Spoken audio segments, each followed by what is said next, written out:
বাংলায় টানা ঝড় বৃষ্টির জন্য তাপপ্রবাহ থেকে স্বস্তি পেয়েছেন বাংলার মানুষ। আলিপুর আবহাওয়া দপ্তর তরফে জানানো হয়েছে, উত্তর বাংলাদেশে একটি সার্কুলেশন তৈরি হয়েছে যেটি মালদা ও দুই দিনাজপুরে লাগোয়া। এর জেরে আজও রবিবার থেকে আরও বাংলায় দুর্যোগ বাড়বে বলে ইঙ্গিত দিয়েছেন আলিপুর আবহাওয়া অফিস। বিশেষ করে উত্তরবঙ্গের জেলাগুলিতে ব্যাপক ঝড় বৃষ্টির সম্ভাবনা জারি করা হয়েছে। এখন প্রশ্ন উঠছে, কলকাতা সহ দক্ষিণবঙ্গের জেলাগুলিতে আবহাওয়া কেমন থাকবে। সেটা জানতে অবশ্যই ভিডিওটি পুরোপুরি দেখবেন এবং চ্যানেলটা নতুন হয়ে থাকলে চ্যানেলটি সাবস্ক্রাইব করে দেবেন সর্বপ্রথম এরকম আবহাওয়ার আপডেট পাওয়ার জন্য।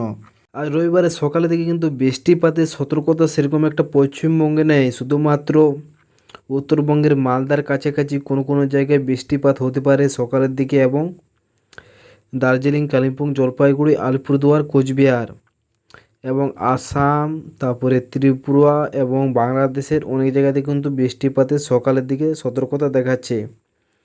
এবং সকালে মেঘলা আকাশ থাকতে পারে বর্ধমান, দুর্গাপুর, আরামবাগ, তারপরে বাঁকুড়া, পুরুলিয়া, শান্তিপুর, চন্দননগর, কলকাতা সহ গোলাঘাট, খড়গপুর, এইসব জায়গাতে কিন্তু ঘন মেঘলা আকাশের সাথে কুয়াশা থাকতে পারে হালকা হালকা কোনো কোনো জায়গায়।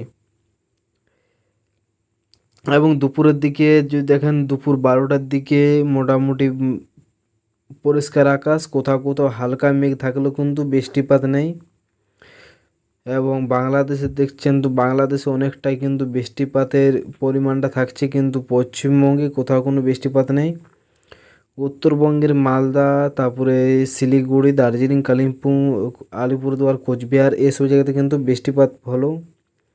দক্ষিণবঙ্গে কোনো বৃষ্টিপাত নেই এবং সন্ধ্যার দিকেও বৃষ্টিপাত নেই। হালকা দেখতে পাচ্ছেন একটা খড়গপুর, কোলাঘাট, হলদিয়া, তারপরে উড়িষ্যার জলেশ্বর এবং বেলদা,